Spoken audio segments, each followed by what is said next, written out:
전도서 1장 2절은 전도자가 이르되 헛되고 헛되며 헛되고 헛되니 모든 것이 헛되도라 이렇게 시작합니다. 인생의 허무함을 시작부터 말했습니다. 그런데 전도서를 마무리하면서 해 아래에서 살아가는 인생의 실체가 무엇인지를 지금까지 낱낱이 밝혔어요. 우리가 알 수 없는 그 깊은 것까지를 다 드러내서 그렇구나, 인생이 그렇구나, 세상이 그렇구나 하는 것을 우리가 다 볼 수 있었어요. 그리고 마지막 하는 말이 12장 8절에서 전도자가 이르되 똑같은 말을 또 해요. 헛되고 헛되도다. 모든 것이 헛되도다. 헛되다를 단어를 두 번 뺐을 뿐 헛되고 험한 것이 인생이라고 말하고 있어요. 처음 시작한 인생의 헛됨을 증명이라도 하는 것처럼 쭉 설명을 해온 전도자는 다시 한번 해 아래 인생의 헛됨을 반복해요. 마지막에. 그렇다면 인생이 헛되다는 말 말고는 더 할 말이 없는 것입니까? 이런 질문이 생기게 해요. 그러면 뭡니까 전도서는? 우리 살아가는 거는 헛되고 허무한 겁니까? 그냥 이런 질문을 이 마지막에 하게 만들어요. 그래서 덧붙여서 할 말이 두 가지로 나타난다 그랬고, 그것이 지난주에 말씀드렸던 부분하고 이제 9절부터 쭉 말씀했던 11절, 그 다음에 오늘 12절부터 13절.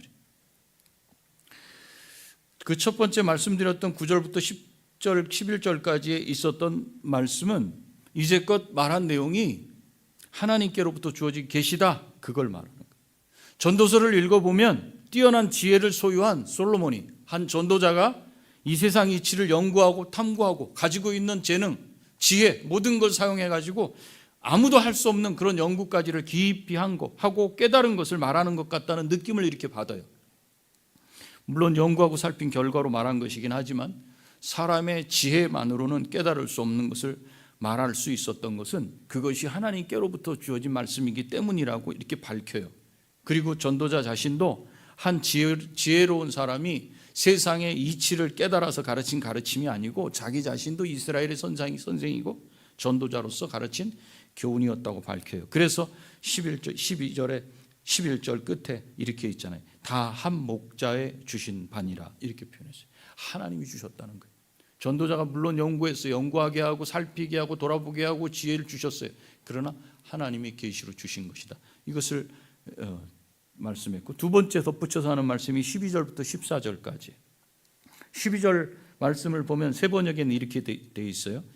우리 개역개정에는 내 아들아 또 이것들로부터 경계를 받으라, 이렇게 돼 있죠. 그런데 세 번역에 보니까 한마디만 더하마, 더 붙여주겠다는 거예요.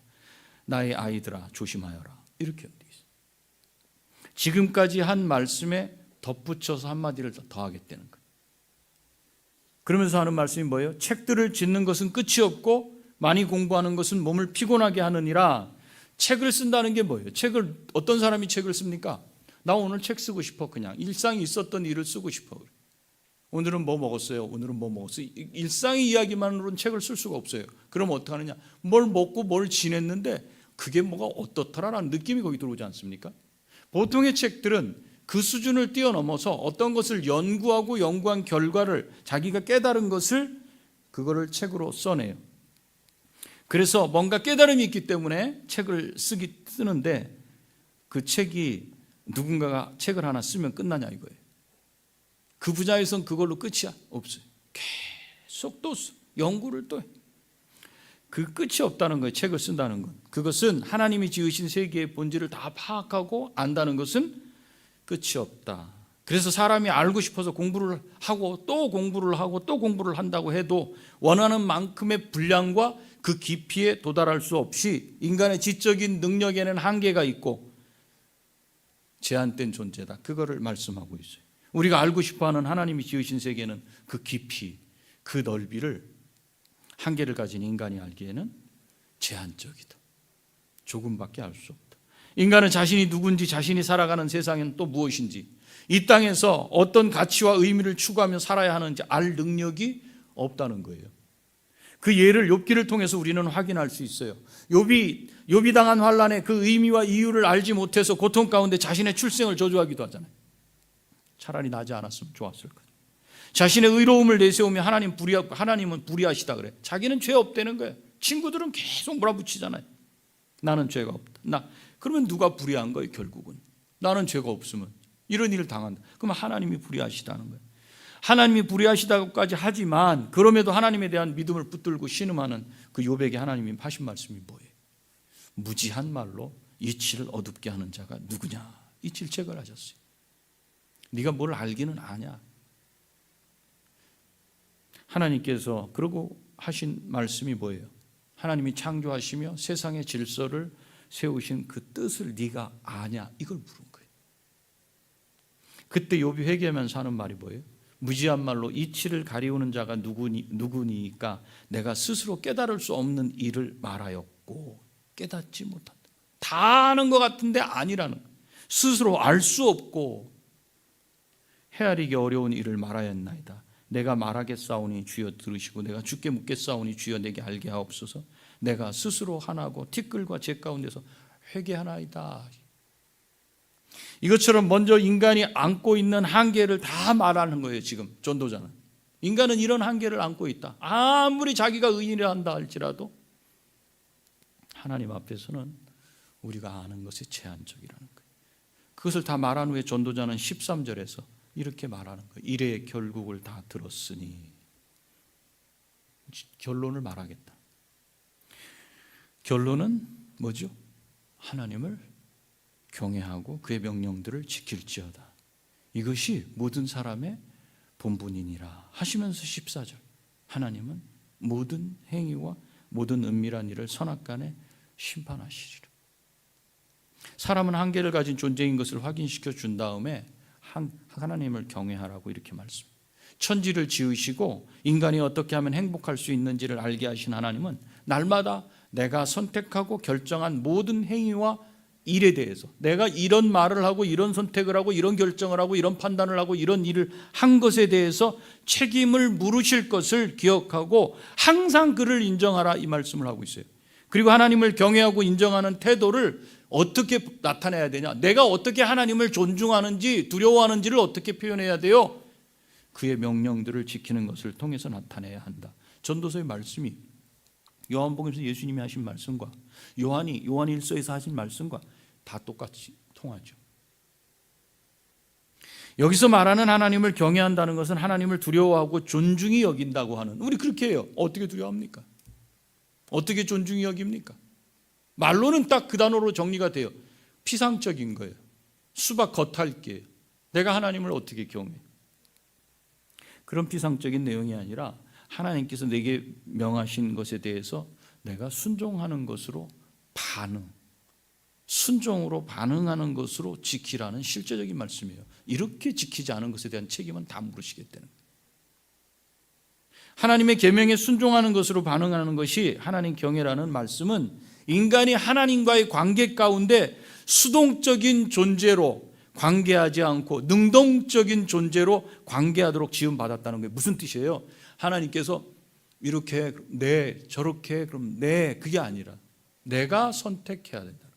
능동적으로 내가 어떤 걸 결정할지 결정을 해야 돼. 내가 알고 보고 느끼고 판단하고 내린 결정에 따라 살아가는 존재라는 거예요. 하나님께서 인간에게 자유의지를 부여하셨어요. 그렇다고 내게 주신 자유를 마음대로 사용하는 존재가 아니라 내게 자유를 주신 하나님 앞에서 반드시 책임을 져야 한다는 이 점에서 이 자유는 제한적이에요. 그래서 이걸 인격적이라고 이렇게 말해요. 인격적이다. 사람은 하나님으로부터 이런 품격을 받았어요. 네가 다 해, 다. 그렇지만 네가 선택한 것에 대한 책임은 져야 된다. 지금 전도자는 이것이 사람의 본분이다 이렇게 말하고 있어요. 인생이 무엇인지 인간은 누구인지 질문해. 그 답은 나를 지으시고 다스리시는 하나님을 향해 그분의 명령에 순종으로 반응하며 사는 것. 그게 인생이고 인간이라는 거예요. 전도서는 해 아래서 사람이 행하는 모든 것이 자기에게 무슨 유익이 있는가 1장 3절에서 이렇게 물었어요. 질문했잖아요. 그렇죠? 여러 번 그 얘기를 했어요. 무슨 유익이 있어요 도대체? 그렇다면 인생이 이렇게 부조리하고 악인들이 기승을 부리고 의인이 오히려 도대체 그냥 악인이 받아야 될 벌을 받고 살아가는데 그러면 도대체 우리한테 유익이 뭐예요? 이런 질문을 했잖아요. 지금까지 계속. 해 아래서 어떻게 사는 것이 의미 있는 인생이냐? 이런 질문을 한 거예요. 그 답이 여기서 주어지는 거예요. 해 아래에서 살아가는 나 자신이 어떻게 하면 유익을 얻을 수 있는가 봤더니 그것은 나 자신에게 뭔가를 행하는 어떤 행위가 아니라 어떻게 범사의 하나님을 인정하고 하나님의 뜻에 순종하며 사는 길이고 내 뜻을 구하지 않고 하나님의 뜻을 찾고 그것을 따라가는데 그렇게 살아가는 데 있다는 것을 말씀하고 있어요. 그렇게 사신 분이 있잖아요. 예수님이 그렇게 사셨잖아요. 특별한 분이라 그렇게 보이신 게 아니에요. 사람은 그렇게 하나님을 관계하고 살아야 된다는 거예요. 이렇게 말하면 또 이런 질문이 드는 분이 있어요. 아니 앞에서 만사를 그 뜻에 따라서 하나님이 이렇게 행하신다 그랬지 않습니까? 그리고 하나님의 일이 그 시종 처음 어떻게 되고 끝이 어떻게 되는지를 사람이 알지 못하도록 하셨다고 이렇게 하지 않았습니까? 근데 어떻게 하나님의 뜻을 따라서 그거를 발견하고 그렇게 살아갑니까? 사람의 본분이 하나님을 경외하고 말씀을 순종하며 사는 거라고 했는데 하나님이 행하시는 일의 시종을 알 수 없으면 어떻게 하나님이 요구하시는 뜻을 알고 지킬 수 있습니까? 질문이 나와야 되죠, 당연히. 더군다나 하나님이 처음 지으신 상태에서 타락해서 인간이 원의를 잃어버렸다고 그랬어요. 하나님을 어떻게 섬겨야 되고 사람을 어떻게 섬겨야 되는지, 어떤 게 옳은 건지에 대한 지성, 이걸 잃어버렸다고 그랬어요. 이렇게 타락하고 오염된 이런 사람이 원인을 상실한 인간이 어떻게 하나님의 뜻을 알 수 있단 말입니까? 알게도 해주시지 않았을 뿐더러 타락해가지고 오염돼 버렸는데 그 답은 우리가 이미 하나님의 계명을 가지고 있다는 것입니다. 그것이 이스라엘에게 주신 뭐죠? 율법이에요. 그리고 기록된 하나님의 말씀, 그걸 뭐라 그래요? 성경이 있다는 거예요. 무엇을 알 수 있도록? 하나님을 알 수 있고 하나님의 뜻을 알 수 있도록. 하나님은 사람이 스스로 하나님의 뜻을 발견할 수 있는 능력을 주시지 않았지만 하나님의 뜻을 사람이 전혀 알 수 없게 하신 것은 아니라는 것. 사람의 마음에 율법을 새겨놓으셨어요. 하나님이 요구하시는 뜻을 그 본성에 새겨놓으셨어요. 그래서 사람은 어떤 선택과 결정을 할 때 이걸 사용해요. 그게 뭐예요?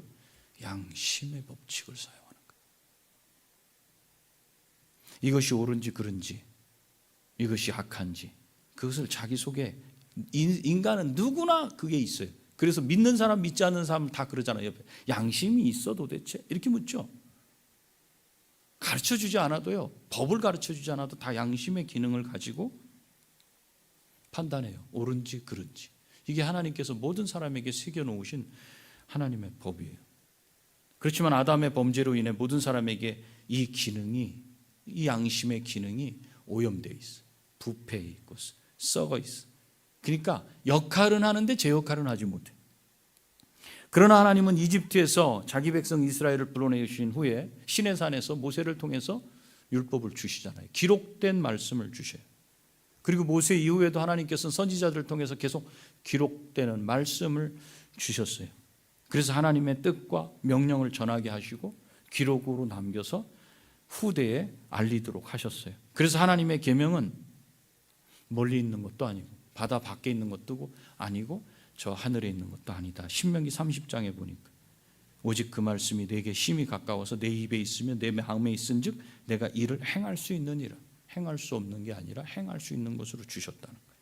그리고 하나님께서 주신 말씀 안에 무엇을 하고 살아야 되는지, 어떻게 살아야 될지도 분명히 말씀하셨다는 거예요. 신명기에서. 나 스스로는 하나님의 뜻을 알 수 없고 미래를 볼 수 없지만 하나님께서 주신 말씀에 기록되어 있기 때문에 하나님의 뜻을 알고 싶어요. 그러면 성경을 찾으면 돼요. 왜 매일 한 장씩 성경을 봅니까? 내가 내 뜻대로 자의적으로 해석하고 자의적으로 기도하고 자의적으로 하나님께서 나한테 이런 음성을 주신다라고 생각하고 판단하고 느끼는 그 느낌을 온전히 객관적으로 성경을 직접 보면서 성령이 그 말씀을 통해서 나한테 주시는 걸 받을 수 있도록 정확하게 볼 수 있도록, 그래서 성경을 찾도록 하는 거고 읽는 거예요. 우리는 하나님의 뜻을 발견하는 거예요. 물론 성경이 우리의 일거수일투족 어떻게 해야 될지, 내일 일을 어떻게 해야 되고 이 문제는 어떻게 저 문제는 어떻게 해야 될지를 아주 세세하게 기록해 주시지는 않았어요. 만약에 그걸 세세히 기록해 주셨다면 우리에게 자유가 있는 게 맞습니까? 그건 자유라고 하는 게 아니에요. 속박이에요. 이건 이렇게 해. 내가 하는 게 뭐야 도대체? 선택할 길이 없어. 다 정해져 있어. 이렇게 하래. 너 그렇게 하면 안 된다.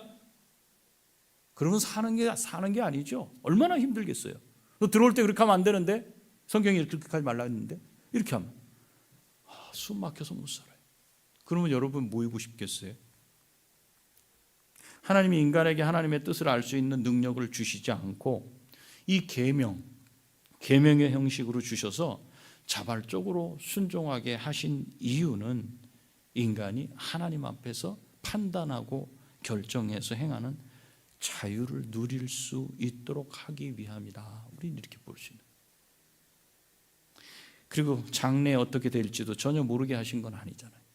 미래를 몰라. 그렇지만 전혀 모르는 건 아니에요. 하나님과 뜻과 계획을 통해 이 땅의 역사가 어떻게 될지 분명하게 알게 하셨기 때문에 하나님의 말씀과 약속을 신뢰하고 나를 맡기는 그 믿음으로 살아가기에 부족하지 않게 알려주셨어요. 그 정도만큼. 내 앞일이 어떻게 될지 몰라서 우리가 앞에서 봤잖아요. 7가지, 8가지로 만반에 이런저런 준비를 하면서 내가 선택하는 길이 이게 바른 길이 될지 저게 잘못된 길이 될지 전전긍긍하며 살지 않아도 된다 이거예요. 근데 앞에서는 그 이야기를 했었죠. 왜 그런 이야기를 했죠? 그렇게 살지 않아도 된다. 왜? 인간의 본분이 무엇인지 다 여기에 있기 때문이다. 그래서 내 장래를 선하시고 전능하신 하나님께 맡기고 의지하며 그렇게 살 수 있게 되는 거예요. 모든 사람이 다 똑같은 길로 간다 그랬어요. 뭐예요? 죽음에 대한 얘기도 했죠. 악인이든 선한 사람이든 결국은 다 똑같다. 다 죽음의 그 길로 간다. 그 죽음에 대해서 죄로 인한 비참함 그리고 죽음으로 끝나게 되는 인생의 허무함에 대해서도 말했어요. 그 해결책은 없는 것 같다. 앞에서는 얘기가 안 된 것 같다. 그렇지만 이미 2장 26절 또 7장에서도 뭐라고 표현을 했냐면 하나님을 기뻐하는 자라는 말을 사용했는데 이것은 하나님 앞에서 좋은 사람이다 이런 뜻이에요. 2장에서는 사람이 지혜와 지식과 희락을 원한다고 해서 다 얻을 수 있는 것이 아니고 오직 하나님을 기뻐하는 자에게 하나님이 주신다 그랬고 7장에서는 사망의 독보다 더 독한 여자의 유혹에서 아무도 벗어날 수 없으나 오직 하나님을 기뻐하는 자만이 피할 수 있으리라. 우리 다 봤던 말씀이에요. 그죠? 이렇게 말씀했는데 그런데 이 말씀을 보면 내가 하나님을 기뻐하는 선함이 내 안에 있어야 이런 은혜가 하나님으로부터 나한테 온다는 것처럼 이렇게 들려요. 그렇지만 인간에게 어떤 선한 구석이 없잖아요. 타락한 인생. 오히려 하나님의 기뻐하심을 입은 하나님의 은혜를 입은 자에게 하나님이 그 은혜를 베푸신다라고 해석이 돼야 돼. 내가 하나님을 기뻐하게 하는 어떤 그런 존재가 돼야만 이것이 오는 게 아니라 나한테 선한 구석이 하나도 없고 타락하고 부패하고 오염된 인간은 이 유혹을 피할 수 없지만 하나님의 은혜를 입은 사람은 피할 수 있다. 하나님의 은혜를 입은 사람. 죄와 그 형벌인 죽음에서 우리를 구하는 것은 하나님께서 기뻐하셔서 나한테 베푸시는 은혜 때문이다. 죄와 죽음이라는 모든 인간의 근본적인 헛됨, 허무함, 그것은 인간 스스로에게서 해결책을 찾을 수 없고 어디서 찾을 수 있다? 그렇다면 오직 하나님으로부터 은혜를 입은 자, 하나님으로부터 오는 은혜로 말미암아서 찾을 수 있다. 그리고 전도자는 이제 계속해서 사람이 행하는 모든 일에 대해서 하나님께서 책임을 물으실 것을 말씀하고 있습니다. 하나님께서 만사를 주관하시지만 인간에게 부여하신 자유를 따라 행한 모든 일에 대해 반드시 책임을 지게 될 것을 거듭해서 말씀하고 있어요. 근데 우리가 말씀을 앞에서 볼 때 하나님의 공의로운 그 심판과 보응이 해 아래 역사에서는 즉 이 땅에 살아가는 동안은 그 보응이 완전히 이루어지지 않는다고 여러 번 말했어요. 그것 때문에 왜 부조리한 세상 아닙니까? 이렇게 했잖아요. 왜 악인이 저렇게 잘 되고 의인이 저렇게 힘들어집니까? 왜 이게 바뀌었습니까? 이런 이야기를 했잖아요. 왜 이 땅에서는 하나님의 공의가 완전히 이루어지지 않습니까? 그걸 여러 번 말씀해요. 그렇기 때문에 해 아래의 역사에서만 즉 이 땅에 사는 동안에 생각하자면 그가 신자든지 불신자든지 그가 어떻게 살았든지 죽음으로 끝이 나고 다시 해 아래 역사에 그가 참여해가지고 무슨 영향력을 행사한다든지 이렇게 할 수는 없는 그런 헛되고 불행한 인생이다 그랬어요. 그건 맞는 거예요. 이 땅에서는 공의가 실현이 되질 않는다고 완전하게. 그러니까 이렇게 죽음으로 끝나버리는 것 같은 헛되고 허무한 인생에 대한 해답은 어떻게 말할 수 있는가? 그게 심판인 거예요. 심판. 왜? 이 땅에서는 그게 실현이 되질 않아요. 악인이 잘 되고 수없이 거짓말하는 사람들 득세하고 그렇게 막 다 살고 그래. 그러다가 잘 죽어요 또. 그게 끝이라면은 이 세상에서 정의롭지 못하고 공의가 제대로 실행되지 않는 것은 그러면 해결할 수 없는 길입니까? 이렇게 말할 수 있는데 그렇지 않다. 왜요? 심판이라는 게 기다리고 있다. 그걸로 끝이 아니라. 하나님은 모든 행위와 모든 은밀한 일을 선악간에 심판하시리라. 하실 거라는 거예요. 이제 여기서 말고. 여기서 그런 일을 당하기도 하지만 이 땅에서 행한 선과 악에 대해 보응하신다는 말씀에 이 완전한 심판은 이 땅에서 이루어지는 게 아니고 이 땅의 역사 다음에 있어요. 그렇기 때문에 해 아래에서는 즉 이 세상 우리가 살아가는 이 시대 이 지구가 존재하는 한에는 완전한 공의가 시행되지 못한다고 했던 거예요. 그러니까 불의하다고 그냥 그것 때문에 이렇게 저렇게 줄 서가지고 그렇게 움직이시지 말아야 돼. 이 말씀을 알면 안 된다는 거야. 안 된다. 이 날이 어떤 날이에요? 심판하는 날이에요. 그리스도의 날이에요. 이 날이 심판의 날이라고 성경이 말씀을 하고 있어요. 지금은 감추어져서 알 수 없어요. 그렇지만 그날에는 내가 품었던 마음과 생각과 행동과 내 의도가 하나님 앞에 그대로 명명백백하게 드러나서 선악간에 분명하고 공의로운 판단과 보응이 이루어질 것을 말씀하고 있어요. 내가 행한 그 일이 지금은 보이지 않아. 언젠가 분명하게 제대로 판단을 받고 합당한 보응이 이루어질 것이라는 말씀이에요. 고린도전서에서 바울도 4장 5절에 그러므로 때가 이르기 전 곧 주께서 오시기까지 아무것도 판단하지 말라. 그가 어둠에 감추인 것들을 드러내고 마음의 뜻을 나타내시리니. 저와 여러분들도 판단합니다. 이 땅에서 이것이 옳으네 그러네 저게. 근데 그 속에 내막을 알아요? 솔직히 몰라요. 모르고 판단해요. 그날에 하나님이 감추인 것들을 딱 드러내요. 그때 우리 내가 왜 열을 그렇게 냈었죠? 그때 각 사람에게 하나님으로부터 칭찬이 있으리라. 각 사람의 마음의 뜻을 나타내시고 이날의 믿음을 지키고 죽은 성도들은 부활해서 영생으로 들어가요.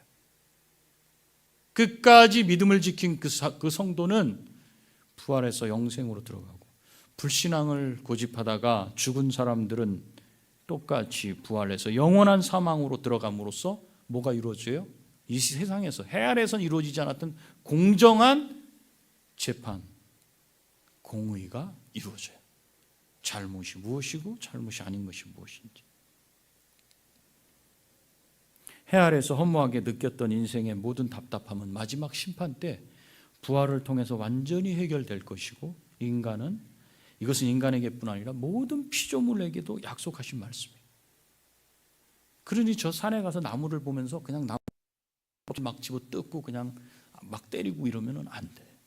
불쌍하잖아요. 왜 걔네들이 거기서 그렇게 고생하고 있는데, 이 지구온난화 때문에 왜 이렇게 숨쉬기 힘든데, 그나마 그럼에도 불구하고 자기 역할 하느라고 사람들이 내뿜은 이산화탄소 다 자기가 먹고 좋은 산소 뽑아줘갖고 사람 살게 하지 않아요? 그리고 로마서 8장에 그 바라는 것은 피조물도 썩어짐의 종노릇한 데서 해방되어 하나님의 자녀들의 영광의 자유에 이르는 것이니라. 그들도 회복되는 것, 피조물도. 이 땅에서 살아가면서 왜 부조리한 일들이 여전히 있고 악인이 득세하며 공의가 시행되지 않느냐는 질문에 대한 답이 있으려면 반드시 이게 따라와야 돼. 그게 뭐예요? 부활이에요. 부활. 왜요? 부활이 없으면 죽음으로 끝나는 거잖아요. 그러면 어떻게 해요? 여기서 해결이 안 된 부분은 어디서 해결해? 부활이 없다면. 반드시 그래서 부활이 있어요. 그리스도와 함께 고난을 받고 자기 십자가를 주고 주님을 따르느나 돈 다 갖다 바치고 눈물 흘리고 몸 상하고 그것이 헛되지 않았다는 것을 확인하기 위해서 해 아래에서 수고롭게 살아온 삶에 대해 거기에 대한 분명한 설명과 답을 듣기 위해서는 죽음 뒤에 이게 있어야 돼. 부활. 그래서 여러분 부활할 것을 소망하고 마음에 품어야 돼. 그렇기 때문에 부활을 부인하고 그리스도 안에서 바라는 것이 다만 이 세상의 삶뿐이라고 생각한다면 가장 불쌍한 사람들이 신자가 될 것이라는 거예요. 그리고 죽은 자가 다시 살지 못하는 죽음으로 끝난다면 여러분 뭐하러 이런 데 시간을 써요? 그냥 즐기지. 가지고 있는 돈 갖고 즐기고 살지.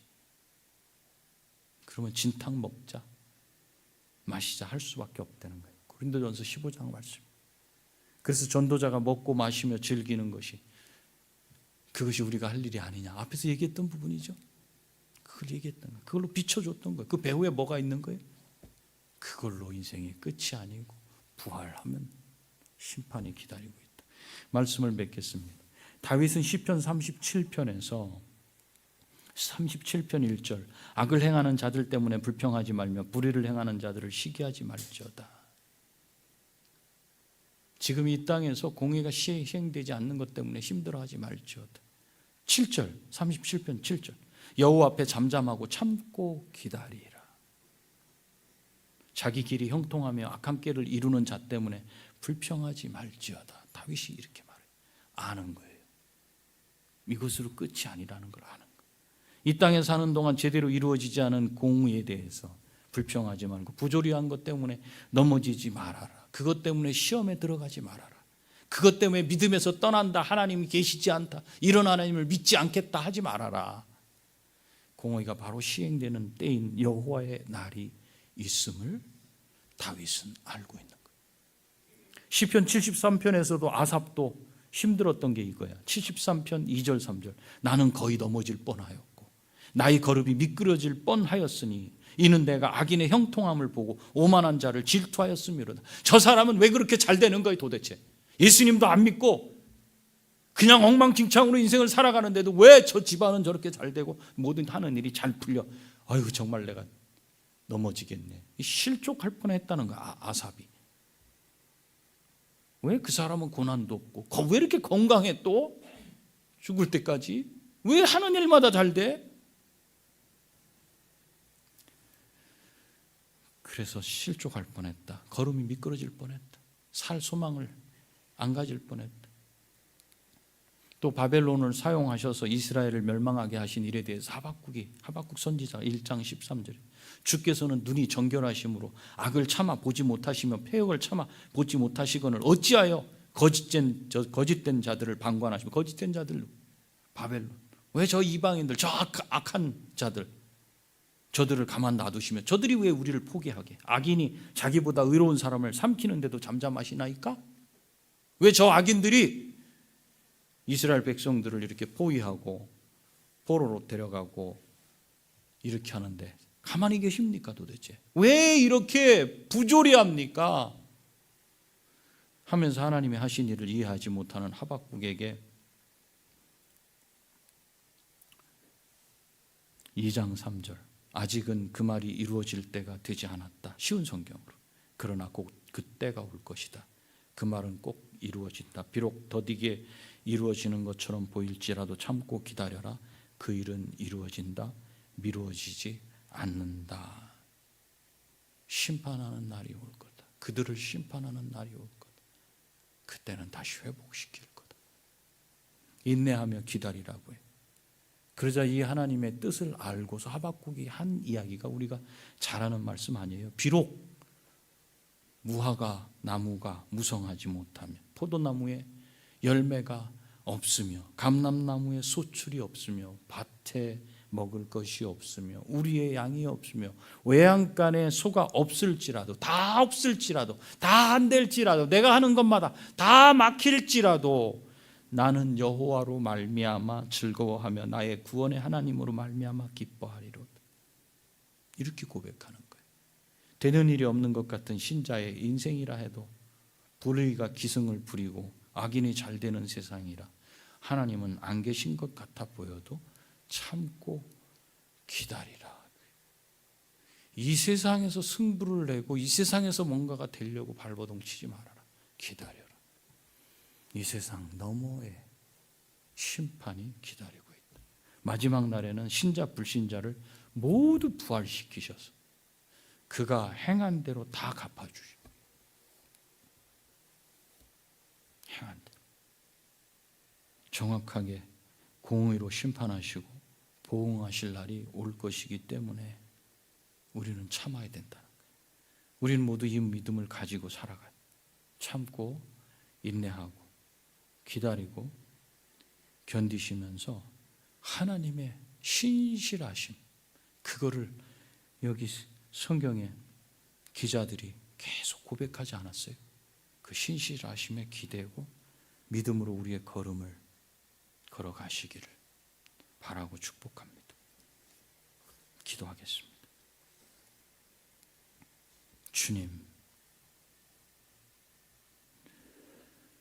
전도서를 통해서 우리에게 주신 은혜 감사합니다.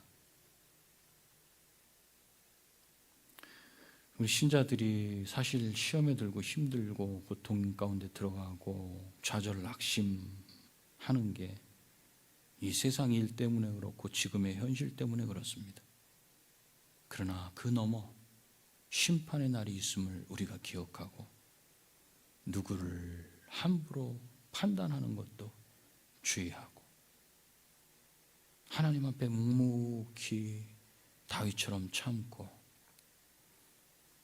견딜 수 있도록 허락하시며 믿음으로 하나님을 붙들고 하나님을 신뢰하며 신실하신 하나님께서 심판의 날에 모든 것을 다 해결하실 것을 기억하고 바르게 하나님 앞에 순종함으로 말씀에 바른 순종으로 반응함으로 하나님을 사랑하고 섬기고 행복을 누릴 수 있도록 우리에게 은혜 베풀어 주시옵소서. 감사드립니다. 예수님의 귀하신 이름으로 기도합니다. 아멘. 하늘에 계신 우리 아버지여, 이름이 거룩히 여김을 받으시오며 나라가 임하시오며 뜻이 하늘에서 이루어진 것 같이 땅에서도 이루어지이다. 오늘 우리에게 일용할 양식을 주시옵고 우리가 우리에게 죄 지은 자를 사하여 준 것 같이 우리 죄를 사하여 주시옵고 우리를 시험에 들게 하지 마시옵고 다만 악에서 구하시옵소서. 나라와 권세와 영광이 아버지께 영원히 있사옵나이다.